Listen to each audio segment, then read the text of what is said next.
Hello and welcome to the Overly Animated Podcast, where we take animation seriously. We provide fan-oriented and analytic discussion on a variety of animated shows, movies, and anime, currently featuring Steven Universe, Star vs. the Forces of Evil, Samurai Jack, and Mike Tyson Mysteries, among others. I'm Justin Cummings, and today I'm joined by Michelle Anderer. Hello. Today, Michelle and I are going to have a hoot and a half. We are here... Oh, man. Maybe 2 whole hoots. We haven't decided yet. 2 whole hoots is the 2 top. 2 whole hoots. Today Michelle and I are discussing the episode Stuck Together of Steven Universe, as you have heard it called, the first 10 minutes of the Wanted Special, now available on the CN app.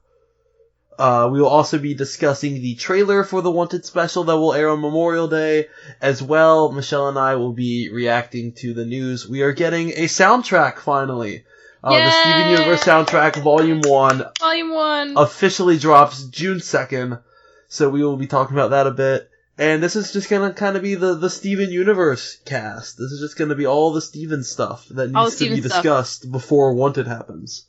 So we're here to kind of pick up all the pieces of the shattered realm of Steven Universe. And make sure you know what you need to know. Alright, so let's get started. We're going to talk about Stuck Together. So, spoilers for Stuck Together.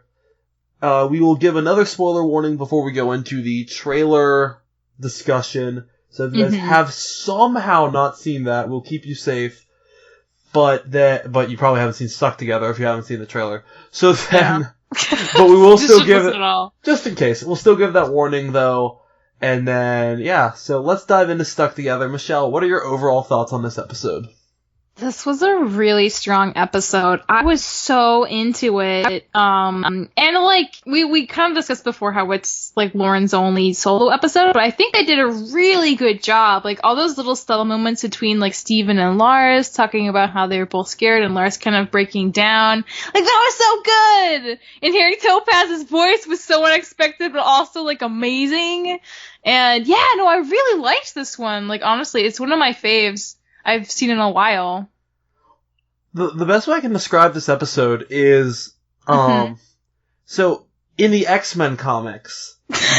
Okay. There's John Byrne and Chris Claremont. They wrote a lot of it. And I'm trying to remember, I want to say, if I get it wrong, comic fans, please don't be mad.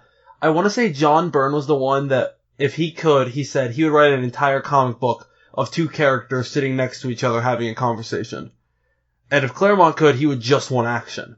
So together they really balanced that out. Yeah. And so, to me, this episode is like seeing Byrne get that solo. Like, to me, Lauren Zook always has been more about... character development, subtle, nice, good, strong dialogue. Yeah. And so everyone that's been with Lauren kind of tempers that, adds more action. Not that there's anything wrong with either side. It's just, this is one of those rare episodes where there's like no action. Yeah, not really. I mean, there's a little bit of a scuffle, but not much. Lars and Steven don't even move half their body during this episode. Like, when Topaz sat on his face, it was amazing. So, to me, this is the ultimate, dialogue episode. I don't think we're ever going to get an episode of more dialogue focus than this. We might. I mean, I don't know. Yeah, the next one is called The Trial. Like, that sounds dialogue heavy.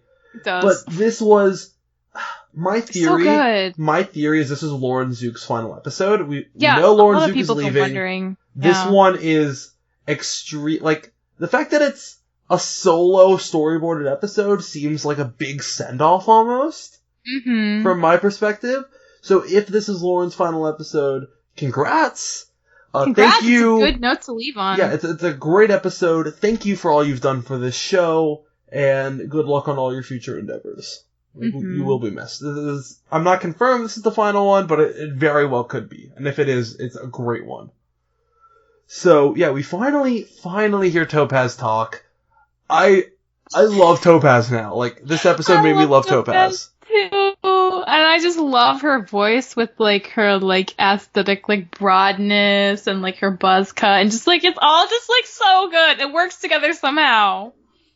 This episode also raised a really interesting point about personality effusions. Yeah. It's something we've touched on, but we haven't touched on in a long time.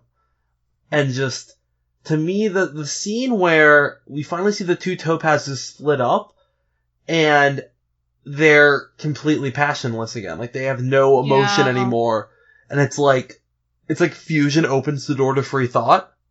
And I think we've seen that maybe that's why Homeworld hates fusion so much. It opens the door to free will. I mean, Aquamarine has that line at the end when she's like, oh, you fusions, that's the problem with that. Like, you always get too sentimental if you're fused together too long, which is so interesting. Like, are there a bunch of, like, you know, gems, even, like, the same kind of gem that have fused and, like, got, like, put in prison or something for being too sentimental and, like, developing a relationship with each other aside of just, like, war like activity. So like that's really interesting. We already saw the point of I'm gonna go right into the LGBTQ plus themes here. We already saw the whole idea of like Homeworld finding different gem fusions disgusting.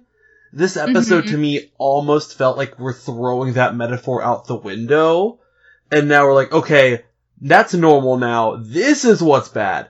And to me, I could be wrong, but this felt very much like it was symbolic of the whole don't ask, don't tell policy that used to be in the military. Of like, well, think about it. Okay. Right? I'll consider this. The sameness of the topazes, right? They are very similar, but they can be as close as they want as long as it's for war purposes.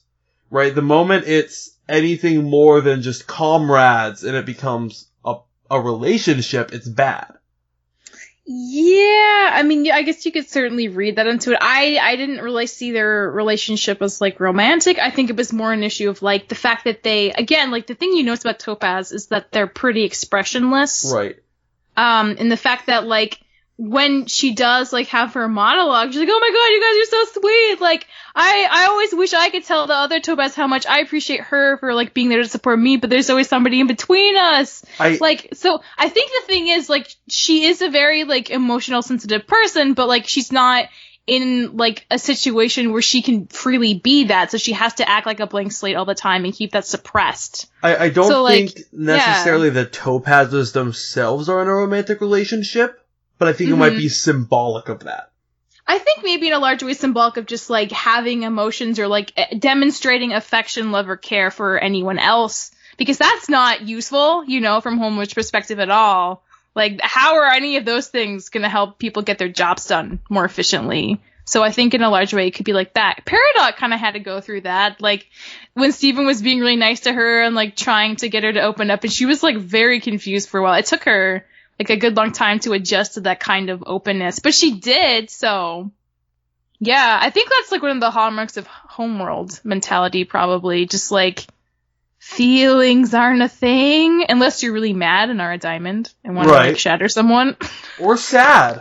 But then again, what's the use of feeling blue? Exactly, it's not productive, as Yellow Diamond would say. So why feel it at all? Won't it be grand to be rid of it all?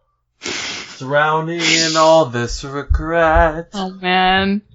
I can't remember if I've said this story on the podcast or not, but I was in my honors fine arts class and we were talking about Broadway shows, and she showed a clip from Anything Goes, but it was the '88 version. And so there's Patti LuPone singing. Oh, Patti was in it. And I'm in class and I scream out, "Yellow Diamond!" Oh my god, Justin. And my teacher looks at me and I'm like, I cartoon. know, I would too. It's like, oh, that boy again. She's like, it's that cartoon kid. SU novel knowledge, yeah. That happened again when it wasn't a Steven Universe reference, another animated reference though. I can't remember the name of the song now, but yeah, what song? I don't know what the song was, but she's like, has anyone heard this song? And I raised my hand and she's like, Justin, who have you heard sing this? And I go, Elsa? Because sure enough, my God, Dina Menzel had covered it. At one of her live shows, she did that with Roxanne. So whatever she did with Roxanne as one, medley, that song, that was the song. But so she's used to me calling out random cartoon references to songs from the 1930s. It happens. It happens. Commonplace with Justin in class, everyone. Me making references to other media is extremely common in class. It's a reflex. My teacher looked at me and he's like, Justin, who's that director that was the joke about the cheeseburger? And I just look at him and I'm like, what? Do you mean Quentin Tarantino? Oh! And he's like, yeah, Quentin Tarantino. Oh, I love that that's like such an iconic part of that film that you can just say that director with the cheeseburger line. That's what he referenced. That's how he thinks of Quentin Tarantino, is cheeseburgers. But, yeah, so about Topaz, like, just this episode was so good. Lars, for everyone who hates on Lars, can you all stop it now? Lars was, like, his, like, kind of, like, unenthusiasm and difficultness was, like, it works so well here. Like, sometimes I hate Lars for being a jerk, but, like, he was so good. Like, when Steven had to, like, talk him through doing literally anything, he was like, take my pants off, make a lasso, try to get the thing. And he was just like, He was just like, oh, man, I loved it. I loved their dynamic. That's why I'm so excited. Because, like, Justin, they're gonna have to go through Homeworld together. Could you imagine a more fun team-up than that? Yes, it's called Connie and Pumpkin. No, Sadie and Pumpkin. Together. Lars is, like, so awful at doing anything useful right now. That's what's gonna make it fun. Lars is gonna grow exponentially this season. I'm calling it now. I'm so excited. I think Lars is gonna grow exponentially in this hour-long special alone. That too. If he survives it, he'll definitely come out a wiser person. Yeah. Do you think maybe he'll actually, like, wear gauges now instead of just having the hole where gauges should be? I noticed that too, this episode. On the close-ups, I was like, where are your gauges, man? Well, he wears gauges sometimes. Sometimes. But okay, because I have friends with gauges. And so, if you don't at least wear, like, the ring part of the gauge, it's gonna start to shrink up eventually. Oh, you know what? Maybe they fell off when he got captured. No, like, he's never worn them. I've seen him wear, like, skull ones sometimes. Skulls. I think he's worn them. I thought he wore them the first season. But like, he's frequently not. And so, I swear he has, though. Maybe he just has skin tone rings or clear rings in, but... Plastic clear ones? We need to put in, like, black rings or something. Come on, go all the way with this. I'm looking it up. I want to know. Welcome to the Lars's Gauges podcast, where we take Lars's Gauges seriously.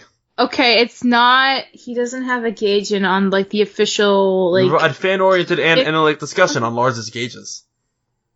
But, I mean, there was that episode when Steven stole his body and put the heart gauges in. That was beautiful. So, like, and then there were the skull ones. Yeah, maybe he normally doesn't wear them. This is, like, really weird, if that's true. Yeah, see, we've discovered the truth. I swear sometimes he wore, like, purple ones, though. I can't be imagining that. You might be.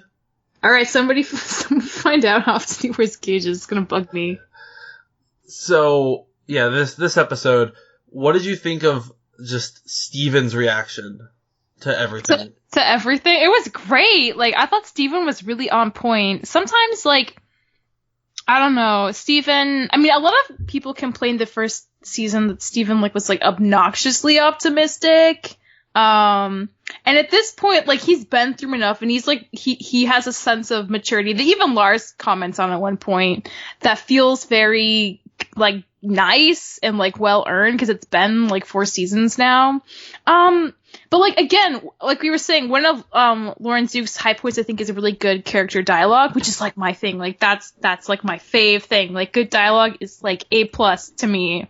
And just the way he was talking, like, yeah, like, I'm scared right now, and just, like, Lars, it was just so good. It was just such good dialogue. I felt like a really legitimately good moment for both of them, and I ate it up, because it was really satisfying. I really I love Steven getting so exasperated with Lars. Like, that's so great. They've come so far. Because I think Steven used to really look up to Lars, and now, like, he's aware of how obnoxious Lars is now, but he doesn't, like, hold it against him. Yeah, I think my favorite scene is Steven kicking around with no pants. Just... Yes! Very... Yes. How do you want me to take your pants off? Just do it! And so why did you do that? Just... Yeah. Just the delivery, it's just, like, so frustrated, but it makes it, like, really funny. It's wonderful. And then, I love how Topaz, like, never chimed in at all and just heard all of that. I know. And then just, like, the second you hear her voice, it's like, oh! But then, like, I loved it. I really love Topaz so much. And honestly, I really like Aquamarine. Like, she is so evil. Like, how can you not like that? And I saw a lot of people complaining, like, no, don't have Aquamarine be nice to Topaz, then she'll be redeemed. Like, don't make her redeemable. She wasn't being nice. I think she just, Topaz is like a small fry, and she doesn't want to deal with the paperwork. Instead of turning in Topaz, and shattering her, just letting it slide, just letting it slide. And I'm like, no one is 100% evil. Everyone is... Yeah. I'm at least of the nature where everyone is redeemable. It may take a long time, but you're gonna have to, be an it is very, very hard for a character to be truly unredeemable. Aku is unredeemable. The Lich is unredeemable. Embodiments of pure evil are unredeemable. And, we can get into, like, some humans are the embodiment of pure evil. To me, they're still human. And as long as you're human, or in this case, Gem, you can be redeemed. But that doesn't mean they're going to be redeemed. Yeah, I honestly think Aquamarine's, like, one of the least likely to get redeemed. I don't even want her to be redeemed. No. I like how she is. I want a villain. Not like doing the worst possible thing to somebody because you can does not make you like potentially a good person, Exactly. Like, she's still awful. She doesn't need to crush Topaz or turn her in to still be really scary and really powerful and really evil, and that's what's great. I mean, and I think this show has almost trained us to the point where it's like, oh, someone showed the slightest hint of humanity. They might get redeemed next episode. Yeah. I think Jasper has the most potential, and I don't even know if Jasper's even going to get redeemed, so I'll say that. I want something for Jasper. I don't know if I want Jasper as a crystal gem. I want her to come back and to not be corroded anymore. I still want Rogue Jasper roaming the world in search of her meaning. Yeah, she really not Homeworld, not a crystal gem. What if Jasper starts a second rebellion?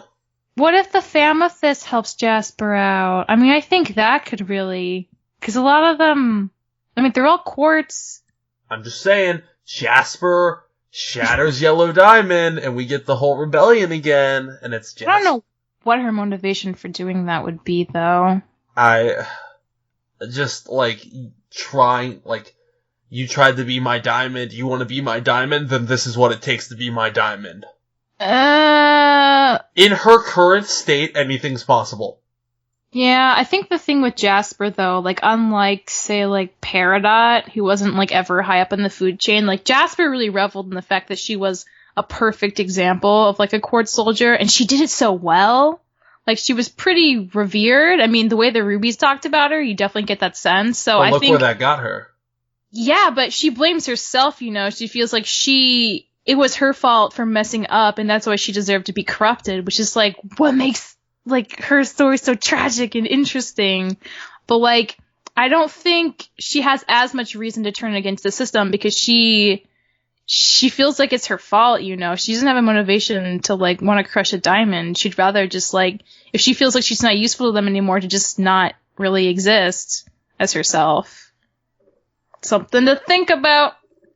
Which we're not going to get resolution on for a long time, but what we will get, the episode ends, of course, with Lars and Steven heading off in separate directions. They split up, dun dun dun. Do you think Lars can go to the zoo? They're at Homeworld. The zoo is on that space station. Oh, right. Okay, I guess not yet. But where's he going to go then? Just a prison cell? Probably. Yeah, he's human. They probably won't take a lot of extra precautions with him. Lars falls in love with a gem theory confirmed. No. I'm just saying. So there's no one that could top Sadie, honestly. I don't think he's gonna find a gem bay in space. That voice actress who I can't remember her name, Ashley Birch, I think, the one that Sam loves, that she's convinced is gonna be is gonna be a gem. I really hope it's not gonna be a love interest. That'd be weird.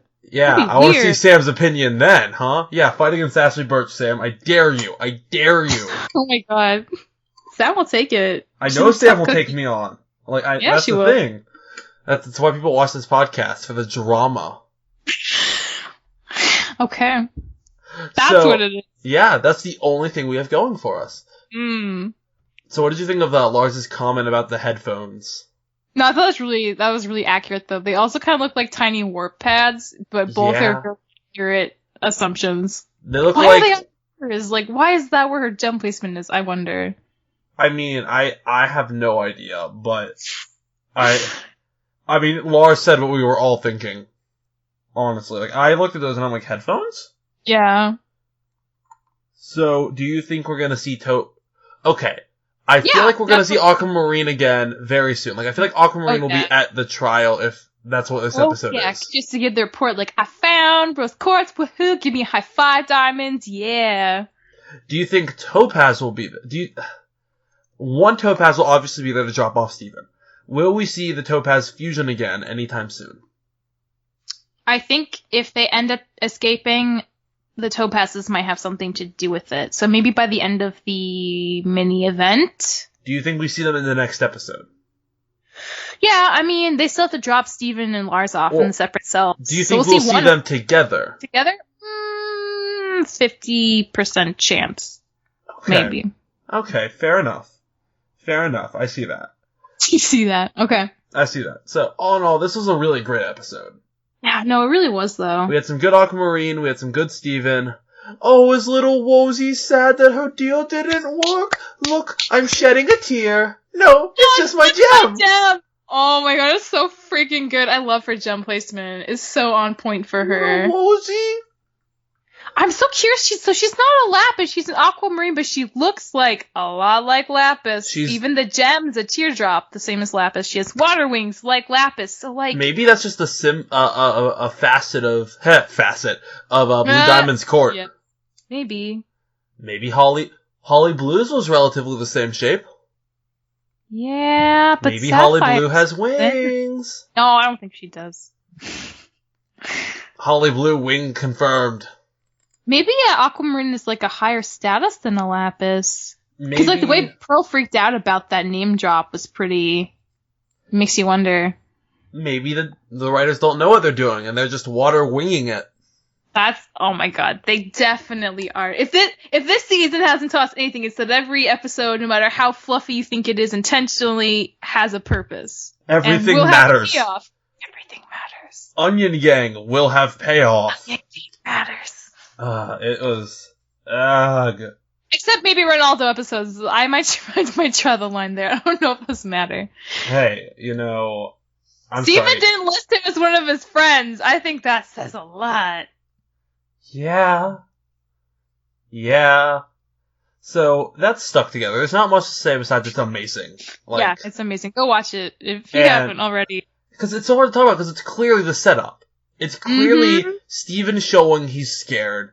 It's Lars owning up to his own fears. Like, that's the point of the episode. Yeah, it's the anticipation of everything else that's going to happen in the next few episodes. It's the calm before the storm. Yeah, exactly.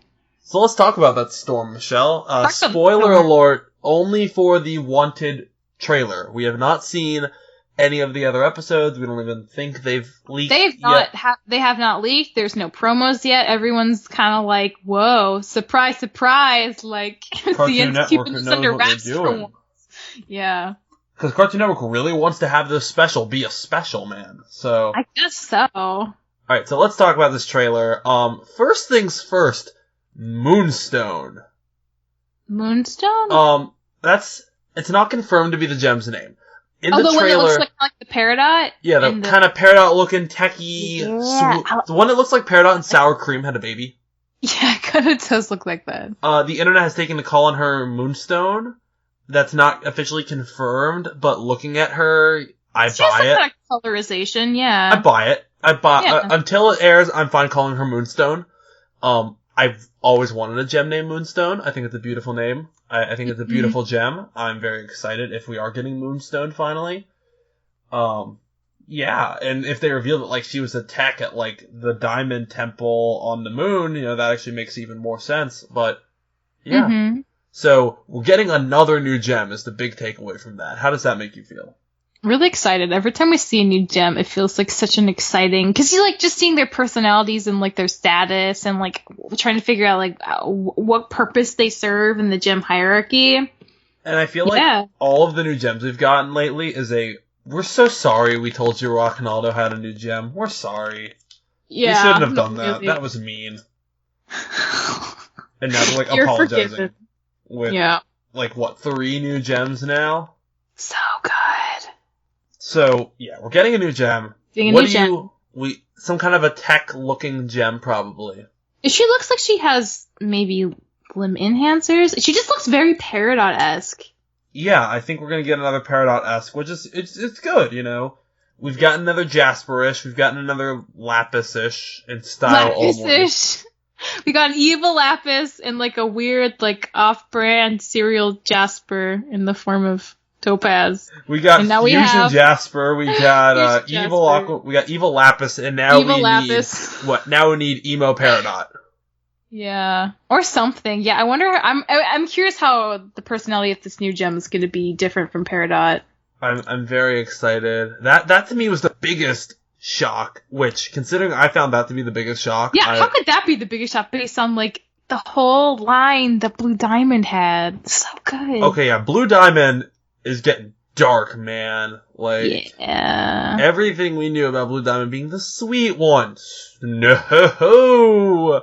Blue Diamond's gonna hurt people. Blue Diamond's gonna hurt people. And it's gonna be ugly. Yeah, so I can't wait for that trial, though. Do you think we're gonna see White Diamond at the trial? I think we will see White Diamond in the Wanted special. Probably the trial. We have to see White Diamond, right? I mean, so here's the thing.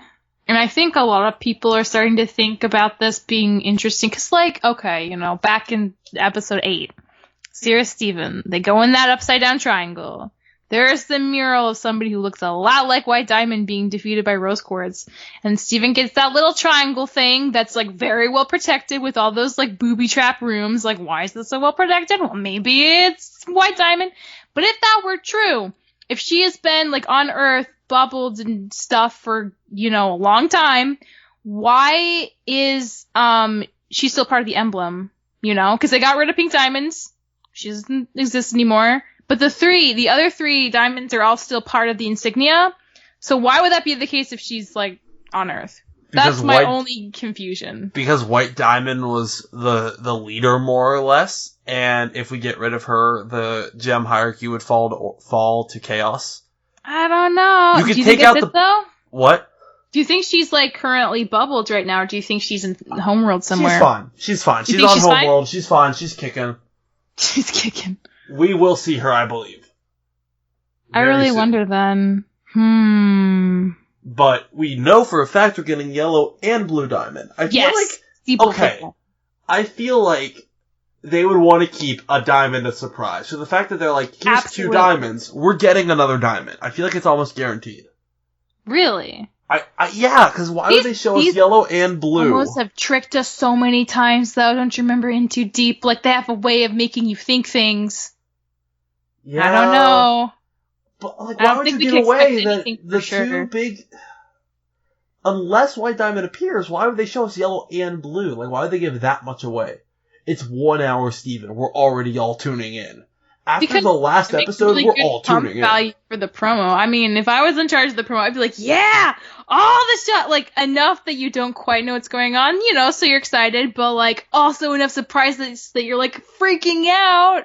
You know? I think they achieved a very good balance with this promo, so... The other big takeaway, though, is the kindergarten. Yeah! What kind of kindergarten was that? What planet kindergarten are we on? Maybe a kindergarten on Homeworld? Yeah, or maybe it's on, like, a planet that's been so ravaged that it's just, like, hollow, you know? Maybe that's where they dumped them. Yeah, and what were they smashing? What was Lars smashing? Some kind of, like, a guard, it looked like. I'll go into... Like a sentry. Because you see them in some kind of weird old temple thing, right? Like, they're hiding behind this head that has a gem in the forehead. So, like... Right. And something is scanning them, you know, and they don't want to be scanned probably. And then there's this weird circle thing with a thing smashed into it. And then the Lars smashes it. Lars smashes it. So, like, where are they? And then there's what's it called? The Palanquin? Palanquin. Yeah. They're in Blue Diamond's Palanquin and they're, like, falling somewhere really random. So, and like... then we finally see Blue Diamond. It's like, I don't know what she thinks we're going to do to her, but I'm going to do much worse. That was just, like, so awesome. Such a great line.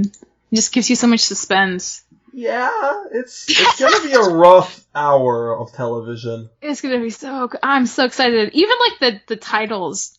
Like, should we talk about the titles? We talked about it a bit last time, but yeah, we've got The Trial, Off Colors, and Lars's Head. I agree with you that Lars's Head's probably going to be a body swapping episode. Or it's all about, like, Lars, use your head! And, like, he has to think of the solution to something. I want Lars's head separated from his body, and we get a little Scaramouche adventure again. No! I want Lars's head popping. He's human, not a robot. He would die. Gem magic. Gem magic's not gonna help him. He's organic. Gem magic is always the answer, Michelle. Not always. Sometimes the answer is love. Yeah. That's what Garnet would say. Yeah. Yeah, it's probably love.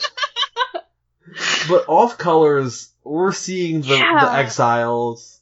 You think so? That's where they were, like, in that place with all the holes? Probably. I would love that, though. Do you think we'll see the hole where the diamonds came from? And it's just a massive crater. I don't think we'll see it in the next 4 episodes, but I think we might see it by the end of the season. I mean, there's a theory that the hole where, the big hole in Earth where Russia should be, is a diamond. Whoa. Or that'd be... Pink diamond, I think. But... Yeah, no, that's what I thought too. Maybe that was what happened. They birthed her in Russia. Yeah. That would be Pink Diamond probably. That's the theory I've heard. Okay. So, we're very hyped for Wanted, I think is the big takeaway. And we have a week left? Yeah, it's not even that long now. That's the best part. So, let's get to the last big thing we need to talk about today, and that is the Steven Universe soundtrack. Yes, you guys, it's gonna be so good. Dropping June 2nd. It is 37 tracks. Not sure where all it is coming out on. Should be, wherever music is sold. I think Amazon you can buy either digital or physical CDs also. This Probably needs other to places be on too. vinyl, I'm just saying. Oh my god, yeah. I agree. Just quickly running through the tracks. The theme song, Let Me Drive My Van Into Your Heart, Cookie Cat, Giant Woman, Strong in the Real Way, Steven and the Stevens, Big Fat Zucchini, Steven and the Crystal Gems, Dear Old Dad, Be Wherever You Are, On the Run, Comet, Destiny? That's what they're calling the What Can I Do For You? Apparently they're calling that Destiny now. They're calling it Destiny, okay. What can I do for you? No, putting that right after Comet, that's nice.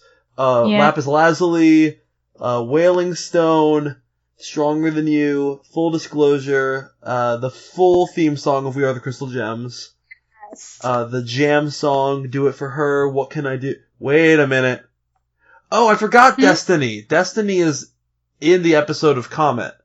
It's, when Greg, appears at the temple singing that first time. Oh, right. Okay. What Can I Do For You is another flashback song, the one that we know. Tower of Mistakes, Haven't You Noticed I'm a Star? I think they only have the one. I don't know which versions are going to be in there. Yeah, you said they're going to be remastered, all of these too, right? Well, it said remastered. Rebecca Sugar said remastered. I don't know if that means complete, just higher quality. Yeah, maybe some extra chords in there, little embellishment. We'll see. I'm excited. But I mean, I don't know who's singing Haven't You Noticed I'm a Star? Oh, probably Sadie. The website I'm reading makes it sound like it's the radio version that Olivia Olson did. I could be wrong. But I don't mind having a little Marceline on this song. Yeah, we'll see. We're getting Peace and Love on the Planet Earth. Classic. All of the Mr. Greg songs. Let's see. Yes. I Think I Need a Little Change. Here Comes the Thought.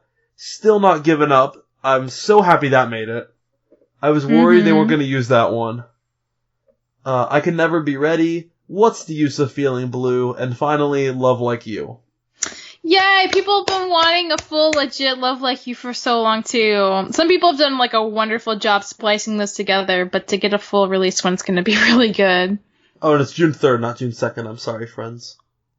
Wait one more day. It'll be worth it. It'll be worth it. So, are you excited about this? Because I'm really excited that they're doing this. Oh, God. We've wanted this since, like, 2014. Yeah. We've wanted this since, I the have all first the episode. bootlegs.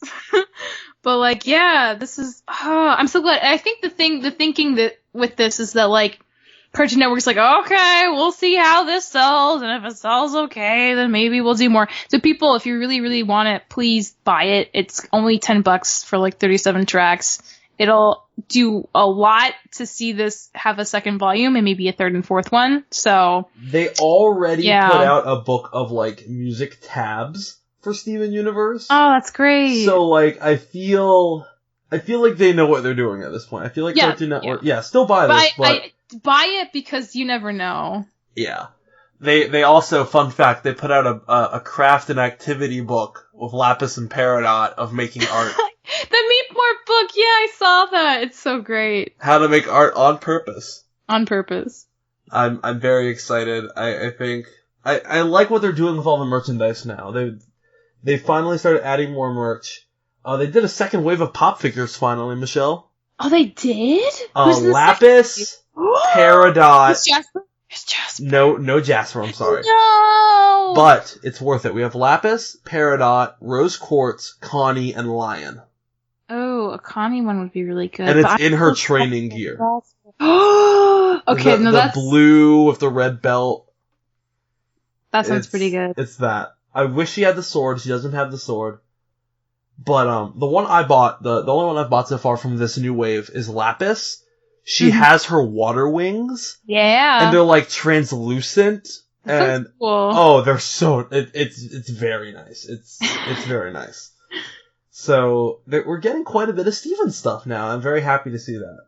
The draft is finally over. We're heading somewhere. Rejoice, Steven fans. Rejoice. So I think that's about it. We've been here almost 40 minutes. I think we've covered what needs to be covered. Yeah. Thank you guys so much for listening. If you want to support us, you can do so by going to Patreon, patreon.com/overlyanimated. Thank you to all of our current patrons, especially our patron of the podcast, Rachel, aka Rachel Rose. Thanks as always to our Patreon executive producers, John Ryan, Stephen Alex. Podcast coming up, Wanted, whatever happens. Wanted, I'd like to say the official name of that it will happen on Memorial Day, but on the day, you never know. It might leak. You'll never know. It might leak. We don't know. Coming up, Michelle and I will be going through all the old seasons of Samurai Jack week by week now that the season 5 is over. Andy, Michelle, and I are now covering Mike Tyson Mysteries. Every other episode, we're doing a podcast. So, new Powerpuff Girls style. Every 2 episodes, we're doing one. And besides that, it's all our normal coverage. Anything else you want to add, Michelle? I'm so hyped for the next 3 episodes, Justin. Like, more hyped than I've been for a while. Yeah, this is gonna be great. This will be the greatest night of Steven Universe ever. We're gonna be so lit with excitement. So lit! Oh, that's probably not the right way to even use that phrase. I'm old. Alright. What do the kids say these days, Justin? I don't know. It's on fleek. It's Gucci. It's on fleek? Oh, man. No, really? That sounds like... That can't be current. Thanks for listening, guys. We'll see you next time. Bye. Bye.